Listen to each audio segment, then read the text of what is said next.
It's about there, yes. Aiming for the middle of my bowl from the top.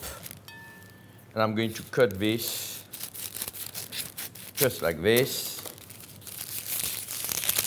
And you've got something sort of roundish, okay, that you can always cut again into something a little bit smaller.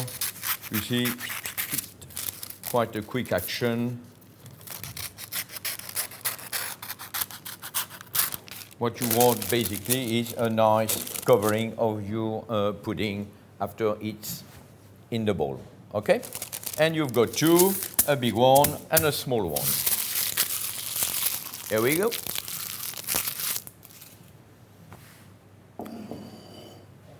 Now, I've got those two pieces of baking parchment.